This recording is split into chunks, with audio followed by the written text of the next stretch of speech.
नमस्कार, जेके अपडेट में आपका स्वागत है। मैं अश्विनी गुप्ता। जैसा कि आप जानते हैं कि रघुनाथ बाजार बिजनेसमैन एसोसिएशन के इलेक्शन होने जा रहे थे, लेकिन इलेक्शन कमेटी द्वारा रिज़ाइन किए जाने के बाद अब इलेक्शन जो है आगे टाल दिए गए हैं। आगे कब होंगे या नहीं होंगे, अब ये तो भविष्य की गोद में है। लेकिन इन इलेक्शनों को लेकर वहाँ के ही एक मेंबर हैं रघुनाथ बाजार एसोसिएशन के ही, उन्होंने काफ़ी गंभीर आरोप लगाए थे इलेक्शन कमेटी पर, जो कि नीलंबर खुल्लर हैं। उन्होंने एक प्रेस कॉन्फ्रेंस करते हुए संगीन आरोप लगाए थे। उन आरोपों पर बात करने के लिए आज हमारे साथ यहाँ पर मौजूद हैं एसोसिएशन के बहुत पुराने सदस्य हैं, और पूर्व में जो इलेक्शन हुए थे ये सदस्य नीलंबर जी की तरफ से मेंबर भी नियुक्त किए गए थे इलेक्शन कमेटी में। जी हाँ, बात कर रहे हैं पीके खुल्लर जी की। पीके खुल्लर जो हमारे साथ यहाँ पे मौजूद हैं, और उनसे हम बात करेंगे कि उन आरोपों में कितनी सच्चाई है। खुल्लर साहब, ये बताया कि नीलंबर जी ने जो आरोप उस दिन प्रेस कॉन्फ्रेंस में लगाए, उन आरोपों में कितनी सच्चाई है? देखिए अश्विनी जी, मैं बहुत पुराना इस सदस्य हूँ इस एसोसिएशन का, या फाउंडर मेंबर भी कह सकते हैं आप मुझे। और जिस तरह से मैंने ये सुना है कि उन्होंने इस तरह के बेहुदा आरोप एक ईमानदार छवि वाले इंसान पे लगाए हैं, मुझे बहुत दुख हुआ इस चीज़ का। क्योंकि उस इलेक्शन में मैं उनका पोलिंग एजेंट भी था, काउंटिंग एजेंट भी था। दोनों जगह में बहुत फेयर इलेक्शन हुए थे। मेरे साथ केकेदार पोलिंग एजेंट में थे, और काउंटिंग में स्वर्गीय सुनंदन अग्रवाल जी थे। हम दोनों ने बड़े ईमानदारी से इनकी काउंटिंग करवाई थी। उसमें उस वक्त के असिस्टेंट कमिश्नर अरुण मनाज जी थे, डीएसपी साहब थे, हीरालाल बरोल जी उसके इलेक्शन प्रेसिडेंट थे। किसी तरह की कोई भी धांधली उस वक्त नहीं हुई थी। बड़ी ईमानदारी से इलेक्शन कंडक्ट हुए, बड़ी ईमानदारी से काउंटिंग हुई। कुछ वोट रिजेक्ट हुए और सभी की सहमति से रिजेक्ट किए गए वो वोट। उसमें नीलंबर खुल्लर के भी थे, सुरेंद्र महाजन के भी थे, और कैंडिडेट्स के भी थे जो रिजेक्ट हुए। अब 4.5 साल बाद इस तरह का आरोप लगाना कि उस वक्त धांधली हुई थी, बेईमानी हुई थी, ये एक बेहुदा है। अगर आपको कुछ ऐसा था तो आप उस वक्त पहले ही बोल देते। वही बात तो हम पूछने लगे हैं कि उन्होंने एक आरोप लगाया कि जी इस कमेटी ने जो अभी इलेक्शन कंडक्ट करा रही है, एक एक शटर के साथ साथ वोट बना दिए। क्या ये इसी बार बने हैं या पिछली बार भी थे? ये तो अश्विनी जी, ये तो आज से नहीं, आज कई सालों से ऐसा ही चल रहा है। हर लोगों के 3-3, 4-4, 5-5 वोट थे, और खुद नीलंबर खुल्लर के 6 वोट थे। ये तब पहले कहाँ थे? तब ये 6-6 वोट क्यों डालते रहे? अब इस तरह की बातें उठाना बेहुदा है, और इलेक्शन को डिले करने के टैक्टिक्स थे। क्योंकि अब इनको पता चल गया है कि अब इनको कोई वोट नहीं देगा, क्योंकि इनकी हालात ऐसे नहीं है कि इनके एटीट्यूड बाज़ार की तरफ से बुज़ुर्गों की बेइज्जती करना, सीनियर मेंबर की बेइज्जती करना। जैसे इन्होंने अब हीरालाल बरोल जी के ख़िलाफ़ बदतमीज़ी की, उनके ख़िलाफ़ प्रेस में जाके बोला ये बेईमानी हुई है। ऐसी चीज़ें शोभा नहीं देती। आप एक अच्छी फैमिली से हो, लेकिन ऐसा करना आपके लिए अच्छा नहीं है। और हीरालाल जी बरोल बड़े अच्छे इंसान हैं, बड़े एक ऑर्गेनाइजेशन चलाते हैं, एनजीओ। मैं 42 साल से उनके साथ एसोसिएशन में हूँ।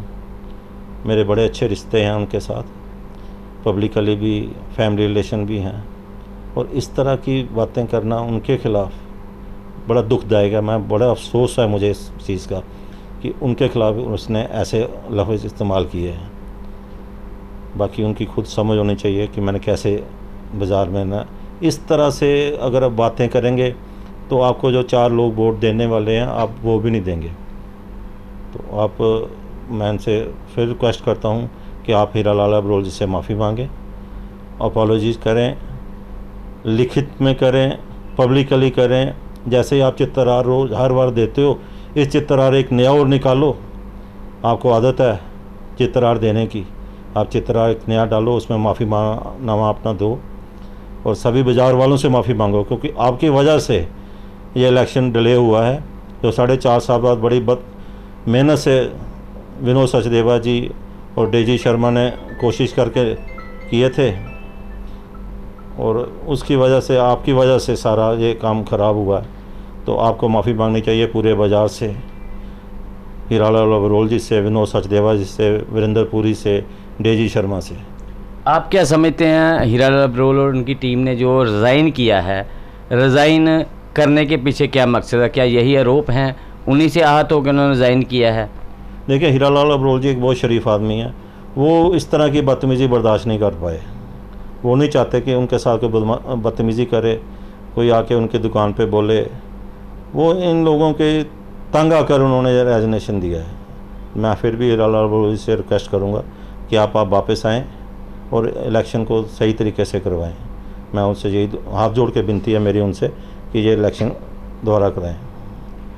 तो ये थे पीके खुल्लर जी, जिन्होंने साफ शब्दों में बता दिया है कि उस दिन जो प्रेस कॉन्फ्रेंस हुई थी उसमें जो भी एलिगेशन लगे थे बिल्कुल निराधार थे, उनका कोई बेस नहीं। क्योंकि जो आरोप लगाए गए उन्हीं आरोपों के बीच वो स्वयं भी इलेक्शन लड़ चुके हैं, लेकिन आज कहीं ना कहीं उन्हें अपनी हार सामने नज़र आ रही है, जिसके चलते वो इलेक्शन को डिले करने के चक्कर में ही ऐसे निराधार आरोप लगा रहे हैं। जबकि इन्होंने ये भी कहा है कि नीलम्बर जी को इसके लिए माफ़ी मांगनी चाहिए सार्वजनिक रूप से हीरालाल अबरोल जी से और अन्य सदस्यों से, क्योंकि उन्होंने जो भी स्टेटमेंट दी है वो गलत दी है। तो कहीं ना कहीं इन सब का प्रभाव जो है वो रघुनाथ बाजार बिजनेसमैन एसोसिएशन पर पूरी तरह से पड़ता हुआ दिखाई दे रहा है, क्योंकि ये इसी से ही अब चुनाव जो हैं संभवतः डिले होंगे। मैंने आपको जैसे पहले कहा था होंगे या नहीं होंगे, अब इस पर भी संशय बना हुआ है। जैसा कि हमने अभी आपसे कहा कि इलेक्शन होंगे या नहीं होंगे, खुल्लर साहब से हमने बात की। अब हम इसी बाजार एसोसिएशन के वरिष्ठ मेंबर हैं डेजी शर्मा जी, उनसे बात करेंगे कि उनका क्या मानना है कि अब क्या ये इलेक्शन होंगे बाज़ार के या नहीं होंगे। तो डेजी जी ये बताएं कि अब क्या इलेक्शन होने की कोई संभावना है या नहीं है? देखिए, वेरी अनफॉर्चुनेट कि ये जो इलेक्शन हो रहे थे, इतनी मेहनत के बावजूद ये इलेक्शन हो रहे थे, सभी जगह एक खुशी की लहर थी, एक एटमॉस्फेयर बन चुका होगा कि इलेक्शंस होएंगे। वो जब 80% प्रोसेस कंप्लीट हो चुका था, नॉमिनेशंस फाइल करनी खाली रह गई थी, और उसी दिन बाज़ार में नोटिस आ जाता है कि इलेक्शंस डेफर हो गए। बहुत ही अनफॉर्चुनेट है। यहाँ मैं दूसरे लफ्ज़ों में बोलूँगा कि हमारा बाज़ार का डेमोक्रेटिक प्रोसेस में ये ब्लैक डे था, तो मेरे ख्याल से ये गलत नहीं होएगा ये कहना कि ये एक ब्लैक डे था। अब किन कारणों से हुआ, क्या इनके ऊपर एलिगेशंस लगे, क्या नहीं लगे, कोई भी ये खुल के सामने आने को नहीं है। लेकिन जहाँ तक एलिगेशंस का चक्कर है, कुछ एक बातें तो सामने हैं कि जिस पे इलेक्शन प्रेसिडेंट है जो उस पे आती है, इलेक्शन कमिश्नर्स पे आती है कि हाँ भाई ये हमें पसंद नहीं है, कहते हैं कि इलेक्शन प्रेसिडेंट या ये बातें जब ये इलेक्शन प्रेसिडेंट बनाए गए थे उस टाइम आती तो ज़्यादा अच्छा था। उस टाइम तो कोई इलेक्शन प्रेसिडेंट चेंज हो सकता था। जब इलेक्शन प्रोसेस नॉमिनेशंस तक पहुंच जाता है, उस टाइम ये कहना कि इनको हटा दो या इनको चेंज कर दो या ये मेरी पसंद के नहीं है, इनकी जगह कोई दूसरा ले जाओ, ये किसी भी सेंस में एक अच्छी बात नहीं है। पूरे जम्मू में अच्छा मैसेज नहीं गया है कि रघुनाथ बाजार के इलेक्शंस डेफर हो गए। और आप पूछेंगे कि दोबारा इलेक्शंस होएंगे या नहीं होएंगे, मेरे अपने विचार से अगर पूछेंगे तो मैं तो यही कहूँगा कि आज की डेट में अगर रघुनाथ बाजार बीच में से आप किसी को बोलते हो कि इलेक्शन प्रेसिडेंट बने, तो अपने ऊपर कोई भी लांछन लगाने को तैयार नहीं है।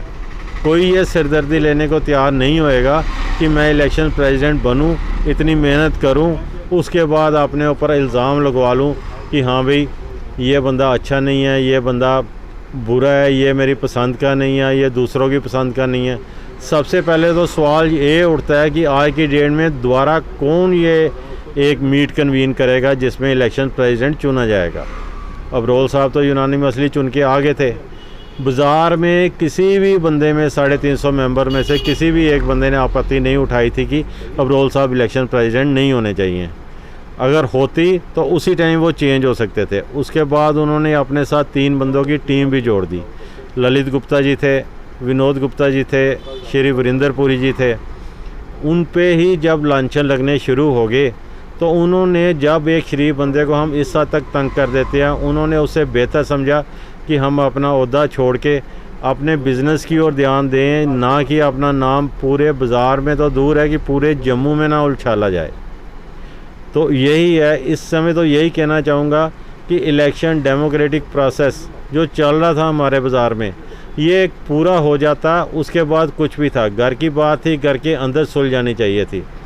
जो भी था, अब मैं किसी को भी बोलता हूँ, जितने भी बाज़ार के 350 में मेंबर्स हैं, कोई भी एक बंदा फोर फ्रंट पे आ जाए, जैसे विनोद जी ने दिलेरी दिखाई थी वैसे दिलेरी दिखा के एक मीट कन्वीन करे और उसके बाद इलेक्शन करवाएं। इलेक्शन होने तो बाज़ार की एक नेसेसिटी बन चुकी हुई है। आप भी आप आए हो यहाँ पे बाज़ार में, देखो कोई फुटफॉल है, बाज़ार में कोई कस्टमर दिख रहा है? कुछ भी नहीं है। किसी भी एक मुद्दे पे लगाऊं, अगर इसकी एलिगेशंस लगाने शुरू करूं तो सुबह से शाम हो जाएगी, तो हम तो तड़पते ही रहेंगे कि यार कोई ग्राहक का यहाँ पे सिलसिला बने, या ग्राहक का तो रोटी रोज़ी है जिसके लिए आते हैं हम। वो सब बर्बाद हो चुका हुआ है, या 4.5 साल में वो नष्ट हो चुका हुआ है। उसी के लिए सारी ये एफ़र्ट्स की गई थी कि ये दोबारा इलेक्शन नई टीम आए, और नई टीम कुछ भरोसे से आए और सामने आगे बाज़ार की डेवलपमेंट के लिए, बाज़ार की जो लास्ट ग्लोरी और प्रेस्टीज है उसकी रिवाइवल के लिए, और कस्टमर की फुटफॉल के लिए कोई कुछ करे। तो अभी भी मैं सभी बाज़ार के जितने भी मेंबर्स हैं, जो भी इसको सुन रहे हैं, उनसे यही रिक्वेस्ट करूंगा कि कोई भी बंदा आए, नॉमिनेट कीजिए, हाँ भी ये इलेक्शन प्रेसिडेंट होना चाहिए। कोई भी एक बंदा फोर फ्रंट पे आके एक मीट कन्वीन करे, क्योंकि एज़ पर कॉन्स्टिट्यूशन अगर आप बोलो तो कॉन्स्टिट्यूशन नाम की चीज़ तो हमारे 4.5 साल में कुछ बाज़ार में रह नहीं गई। उसी दिन ख़त्म हो गई कॉन्स्टिट्यूशन जब हमारे 2 साल पूरे हुए थे।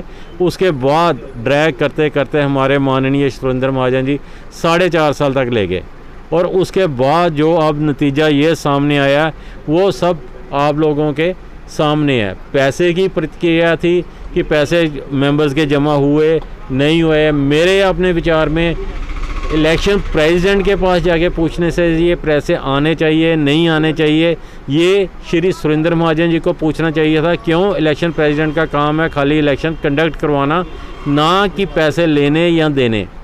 वो अपना रसीद बुक लेके वहाँ पे तो बैठेगा नहीं इलेक्शन प्रेसिडेंट कि हाँ भी ये करवाया जाए नहीं करवाया जाए।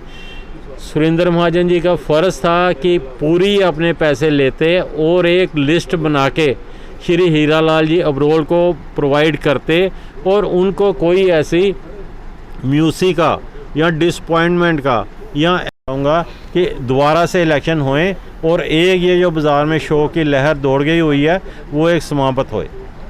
तो ये डेजी शर्मा जी जिन्होंने भी साफ कर दिएगा, कहीं ना कहीं वो जो उस दिन प्रेस कॉन्फ्रेंस हुई उसमें जो शब्दों का, जिन शब्दों का प्रयोग किया गया, उससे कहीं ना कहीं हीरा लाल अब्रोल जी आहत हुए, जिसके चलते उन्होंने रिज़ाइन कर दिया। अब सवाल फिर वहीं खड़ा होता है कि इलेक्शन होंगे या नहीं होंगे। हालांकि बाज़ार का हर एक सदस्य चाहता है इलेक्शन हो, लेकिन जिस प्रकार के एलिगेशन उस पत्रकार वार्ता में लगे, उनके बाद अब कोई भी सदस्य जो कि इलेक्शन प्रेसिडेंट बनने के लिए तैयार नहीं होगा, और जब तक कोई इलेक्शन प्रेसिडेंट बनने के लिए तैयार नहीं होगा तब तक इलेक्शन हो पाना संभव नहीं है। मैं अश्विनी गुप्ता, जेके अपडेट से।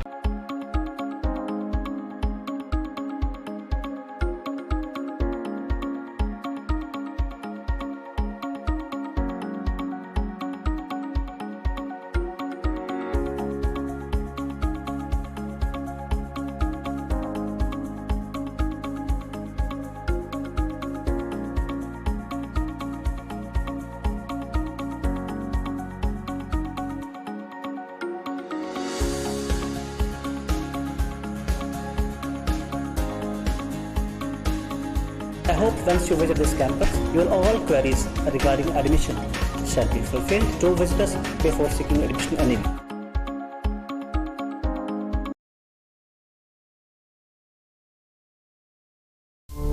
जेके अपडेट रहे हमारे साथ। अगर आप ये वीडियो YouTube पर देख रहे हैं तो हमारे YouTube चैनल को सब्सक्राइब करें और बेल आइकन को क्लिक करें। अगर आप ये वीडियो Facebook पर देख रहे हैं तो हमारा Facebook पेज लाइक जरूर करें। For advertisement, please contact 705-109-1811.